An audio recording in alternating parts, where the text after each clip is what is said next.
क्रिया विशेषण आज हिंदी पढ़ रहे हैं क्या? नहीं, इंग्लिश पढ़ रहे हैं। क्रिया विशेषण means adverbs in English. Adverbs जिसको हम हिंदी में बोलते हैं क्रिया विशेषण। एडवर्ब्स क्या होते हैं? एडवर्ब्स बहुत सिंपल है, आपको हिंदी से पता चल रहा है। क्रिया विशेषण, क्रिया यानी कि वर्ब, वर्ब्स की विशेषता बताने वाले वर्ड्स को, शब्दों को एडवर्ब्स बोलते हैं। तो जो हमारे वर्ब्स होते हैं उन्हें जो वर्ड्स डिफाइन करते हैं कि आपने कोई काम किस तरह से किया, उसे हम एडवर्ब्स बोलते हैं। तो इसकी डेफिनेशन हो जाती है वर्ड्स दैट डिफाइन एक्शंस और वर्ब्स। एक्शन या फिर वर्ब्स तो सेम बात हो गई, इसलिए हमने लिखा एक्शंस और वर्ब्स। हिंदी में इसको हम कह सकते हैं वो शब्द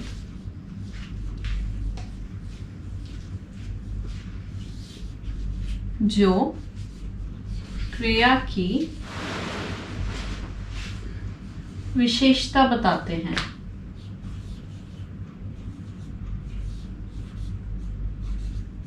विशेषता बताते हैं, उन्हें हम एडवर्ब्स बोलते हैं। आगे चलेंगे इस टॉपिक में, तो आज हम पढ़ेंगे टाइप्स ऑफ एडवर्ब्स के बारे में। टाइप्स ऑफ एडवर्ब्स जो important and main five types of adverbs हैं उनके बारे में हम पढ़ेंगे। तो स्टार्ट करते हैं।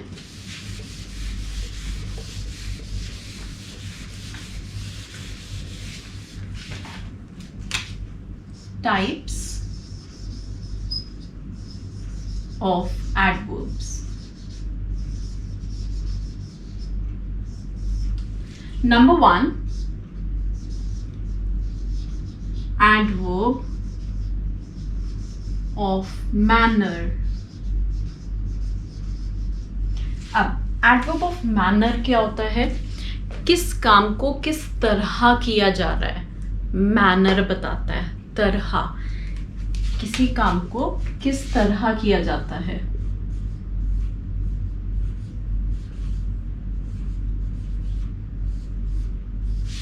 हो गया एडवर्ब ऑफ मैनर। एग्जाम्पल, इसमें एक एडवर्ब ऑफ मैनर में एक छोटा सा आपको हिंट मिल सकता है, क्योंकि एडवर्ब ऑफ मैनर में हमेशा लास्ट में ly रहता है।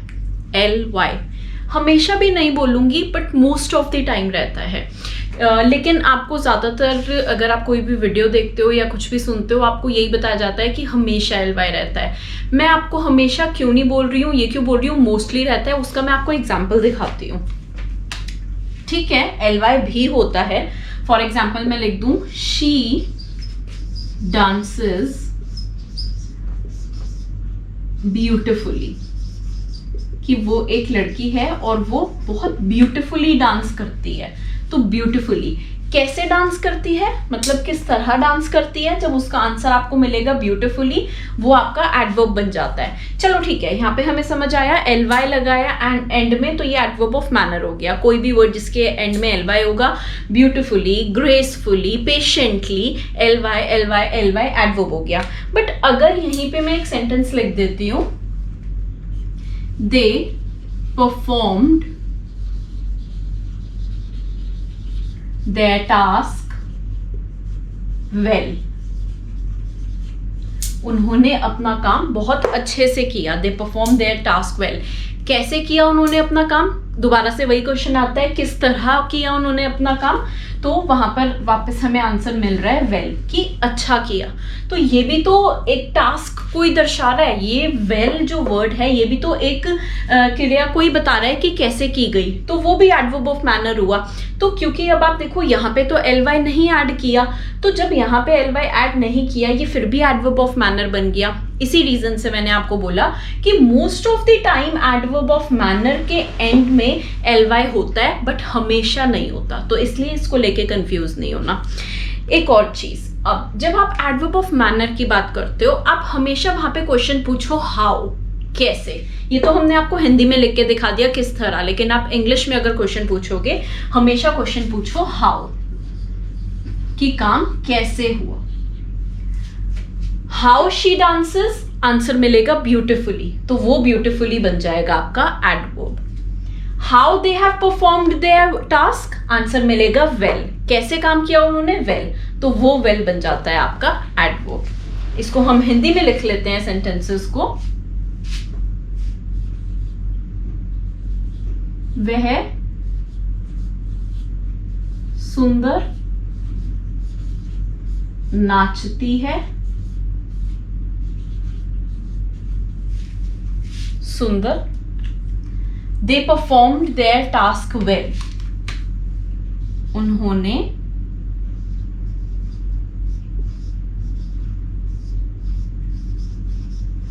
अपना कार्य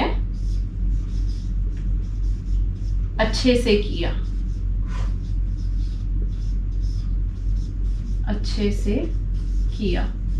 कैसे किया, वापस हिंदी में भी अगर आप हाउ का हिंदी में पूछोगे कैसे किया, आंसर मिलेगा अच्छे से किया।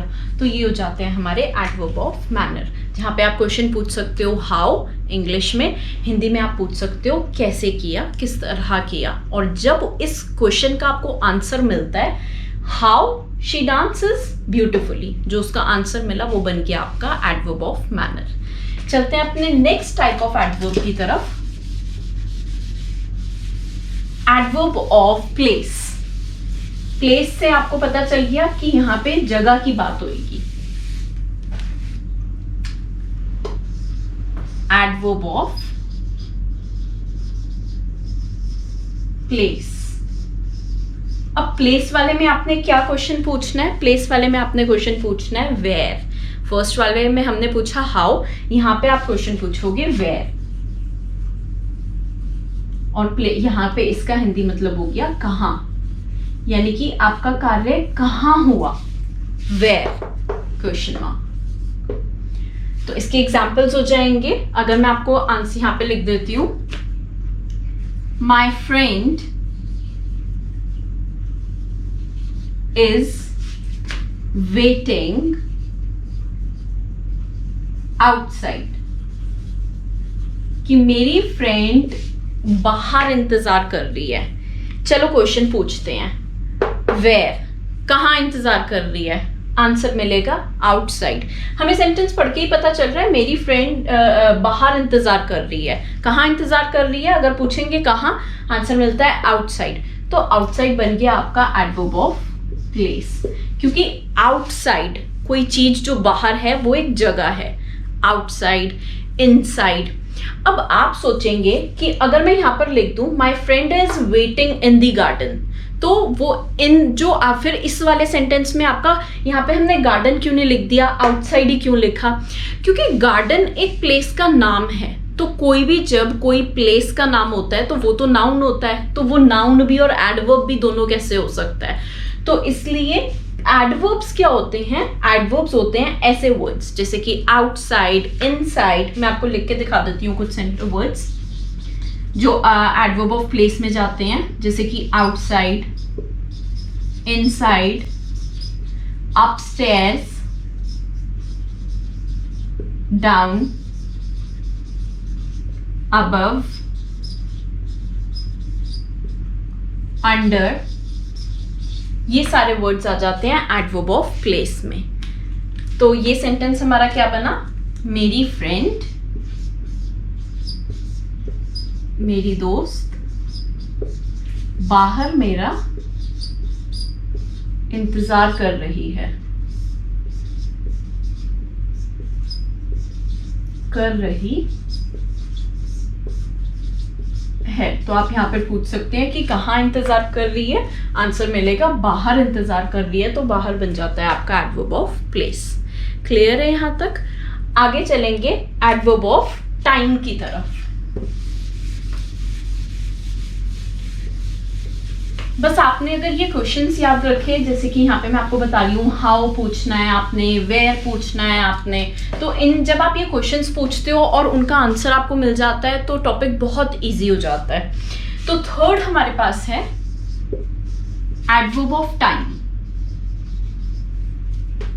Adverb of time. और इसमें आप क्वेश्चन पूछेंगे व्हेन, कब, व्हेन, कब, कि कोई क्रिया, कोई एक्शन या फिर कोई वर्ब कब हुआ, व्हेन। एग्जाम्पल अगर मैं यहां पर लिखती हूं, दे आर अराइविंग टुमारो, वो लोग कल आ रहे हैं, वो लोग कल आ रहे हैं। तो अब आपने यहां पे क्या क्वेश्चन पूछना है, व्हेन, कब, व्हेन दे आर अराइविंग, कब आ रहे हैं, आंसर क्या मिलेगा, टुमारो। तो टुमारो बन गया आपका एडवर्ब ऑफ टाइम। वो लोग कल आ रहे हैं, कब आ रहे हैं, कल, तो यहाँ पे कल बन जाता है आपका एडवर्ब ऑफ टाइम, जो किसी समय को दर्शा रहा है। कल आ सकते हैं, आज आ सकते हैं, 2 दिन बाद आ सकते हैं, इसमें हमारे पास वर्ड्स आ जाते हैं, इसीलिए टुमारो। कौन कौन से वर्ड्स आपके एडवर्ब ऑफ टाइम में जाते हैं, टुमारो, टुडे हो सकता है, येस्टरडे हो सकता है, सून हो सकता है कि जल्दी आ रहे हैं, जस्ट हो सकता है कि जस्ट अराइव्ड, अभी अभी आए हैं। तो कुछ ऐसे वर्ड्स होते हैं आपके adverb of time. Next adverb है हमारे पास एडवर्ब ऑफ फ्रीक्वेंसी। बहुत सिंपल टॉपिक है, जस्ट आपको थोड़ा सा इसको डिटेल में पढ़ना पड़ता है। Adverb of frequency. ना फ्रीक्वेंसी का मतलब क्या होता है, फ्रीक्वेंसी होती है जैसे कोई काम का लगातार होते रहना। लगातार का मतलब ये भी नहीं होता कि हर रोज होना। अगर मैं आपसे बोलूं कि मैं हर संडे मंदिर जाती हूँ, तो कोई काम मैं हर संडे कर रही हूँ, यानी कि उस काम की फ्रीक्वेंसी बनी हुई है। जाती मैं हर संडे हूँ, भले ही मैं पूरा हफ्ता नहीं जाती, लेकिन जो संडे का दिन है उसमें मैंने जाना ही जाना है। तो इसे हम बोलते हैं फ्रीक्वेंसी, किसी काम को का लगातार होते रहना। उस लगातार का मतलब ये नहीं होता कि हर रोज हो, तो आप इसको बोल सकते हो कि रेगुलर इंटरवल पर होते रहना, रेगुलर इंटरवल। तो ये होते हैं adverb of frequency. Now adverb of frequency में क्या वर्ड्स आते हैं, कोई काम जो बहुत ऑफन किया जाए, ऑफन बोल सकते हैं यहाँ पे फ्रीक्वेंसी का एक सिनोनिम। एग्जांपल्स देख लेते हैं। अगर मैं यहाँ पर लिख देती हूं, I visit my grandparents' house,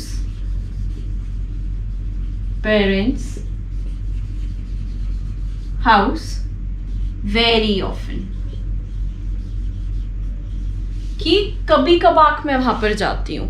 तो यहां पर आप क्वेश्चन क्या पूछेंगे, यहां पर आप क्वेश्चन भी यही पूछते हैं, हाउ फ्रीक्वेंटली, कितना फ्रीक्वेंट आप किसी काम को करते हो, हाउ फ्रीक्वेंटली।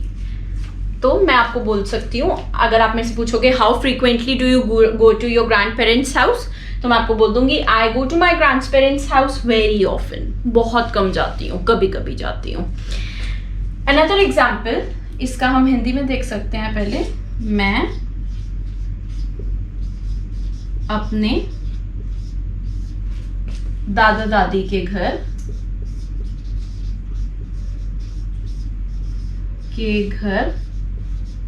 कभी कभी जाती हूँ, कभी कभी जाती हूँ। तो हिंदी में आपका एडवर्ब ऑफ फ्रीक्वेंसी क्या बन रहा है, कभी कभी। ये कभी कभी जाती हूँ, जो कि इंग्लिश में था ऑफन। एक और सेंटेंस मैं आपको दिखाती हूँ।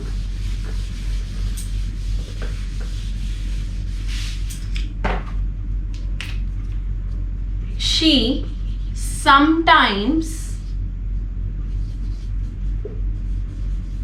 play tennis.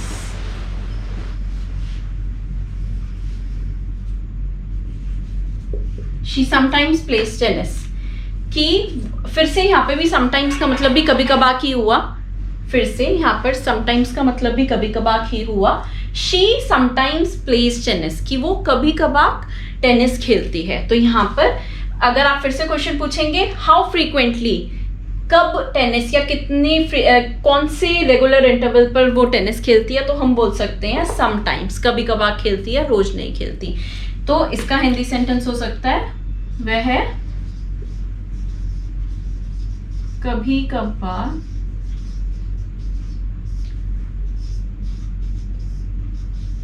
टेनिस खेलती है।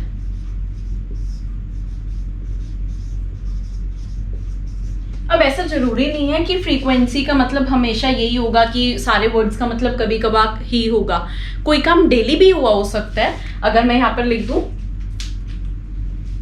They always do their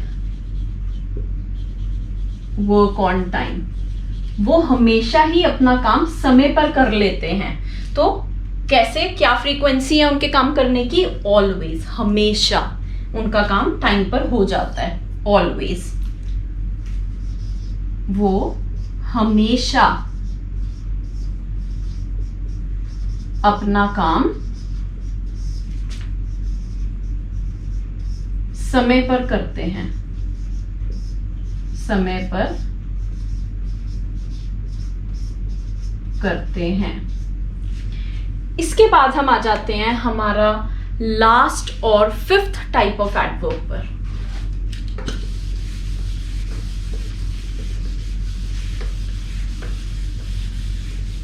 fifth type of adverb है हमारे पास adverb of degree. Adverb of degree, degree का मतलब हो गया जो हमें एक तरह से ये बताता है कि हाउ मच, कितना, डिग्री दर्शाता है कितना काम हुआ,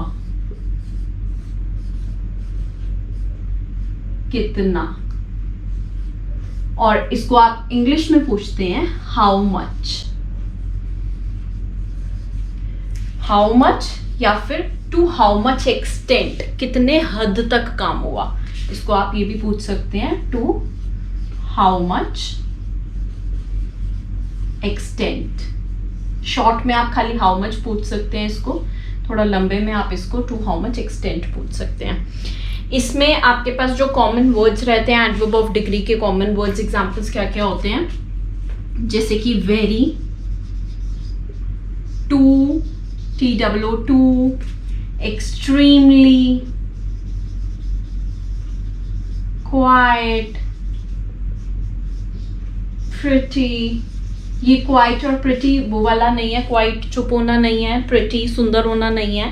मैं आपको बताती हूँ कैसे वाले इनको हम कैसे यूज करते हैं एडवर्ब ऑफ डिग्री के लिए। तो एडवर्ब ऑफ डिग्री के लिए इनका यूज किया जाता है she is quite intelligent, quite intelligent, कि वो लड़की काफी इंटेलिजेंट है। ऐसे हम बोलते हैं ना हिंदी में, वो लड़की काफी इंटेलिजेंट है। तो उसको इंग्लिश में कई बार हम कैजुअल इंग्लिश में तो वेरी बोल सकते हैं, पर थोड़ा मॉडर्न इंग्लिश में हम उसको बोल देते हैं शी इज क्वाइट इंटेलिजेंट। तो ये वो वाला क्वाइट है, और यहाँ पर ये क्वाइट बन जाता है आपका डिग्री। तो ये डिग्री क्यों बना आपका एडवर्ब ऑफ डिग्री क्यों बना, क्योंकि जैसे मैंने आपको बताया यहाँ पे ये हमारे को बताता है कि कितना, हाउ मच। तो यहाँ पे हमें पता चला कि ठीक है वो लड़की इंटेलिजेंट तो है, लेकिन कितनी इंटेलिजेंट है, she is quite intelligent. That means जो नॉर्मल से थोड़ा सा ऊपर, थोड़ी ज्यादा इंटेलिजेंट है। तो वह काफी इंटेलिजेंट है।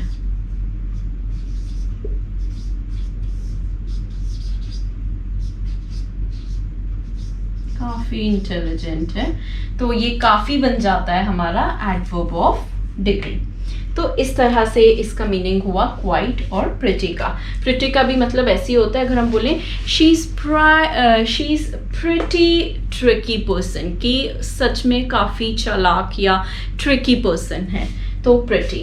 और कुछ एग्जाम्पल्स दिखा देती हूँ आपको। जैसे हमने यहाँ पे लिखा वेरी, टू, एक्सट्रीमली, इनको भी हम यूज कर सकते हैं। अगर मैं आपको यहाँ पर लिख दूं today it is very hot, तो मैं सिंपली आपको ये भी बोल सकती थी कि आज गर्मी है, लेकिन मैं गर्मी का आपको एक्सटेंट बताना चाहती हूँ कि कितनी गर्मी है। कितना हमने यहाँ पे लिखा था कि कितनी गर्मी है, तो वो कितनी दर्शाने के लिए मैंने यहाँ पे वेरी का यूज किया, तो ये बन गया today it is very hot, बहुत गर्मी है। आज बहुत गर्मी है। तो कितनी गर्मी है? बहुत। तो ये बहुत बन जाता है आपका adverb of degree again. Another sentence हो सकता है आई एम एक्सट्रीमली सॉरी, मैं सच में बहुत दिल से माफ़ी मांगती हूँ या माफ़ी चाहती हूँ या माफ़ी फील कर रही हूँ। आई एम, ये एक सेंटेंस आपने बहुत कॉमनली सुना भी होगा, हम बोलते ज़रूर हैं लेकिन हर एक वर्ड का उसमें मीनिंग क्या है एग्जैक्ट वो हमें नहीं पता होता। तो आई एम एक्सट्रीमली सॉरी, तो मैं बहुत ज़्यादा सॉरी फील कर रही हूँ। कई बार हम नॉर्मली बोल देते हैं आई एम, जैसे हम स्कूल वगैरह में होते हैं टीचर्स को, तो हम जस्ट ऐसी बस बोलने के लिए बोल देते हैं कि ठीक है I am sorry teacher, but sometimes जब हम अपने किसी नियर एंड डियर वंस के साथ होते हैं and we genuinely feel sorry, तो हम बोलते हैं आई एम एक्सट्रीमली सॉरी। तो यहाँ पर हमारा मतलब होता है मैं सच में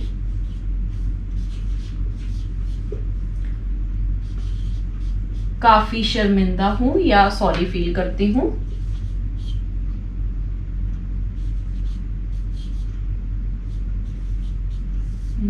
हूं। सो यहाँ पे हो जाता है आपका सच में काफी, यहाँ पे भी मीनिंग वही आया, काफी शर्मिंदा हूँ।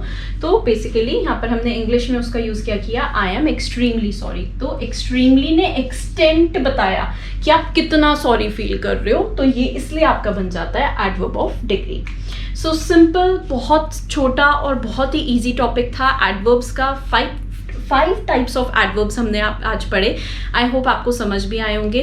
प्लीज़ हमारे वीडियोस में ऐसे ही बने रहें और टॉपिक्स को जानने के लिए नेक्स्ट वीडियो में मिलेंगे। प्लीज़ हमारे चैनल को सब्सक्राइब कीजिए एंड लाइक करिए एंड अपने फ्रेंड्स के साथ शेयर करिए। Thank you.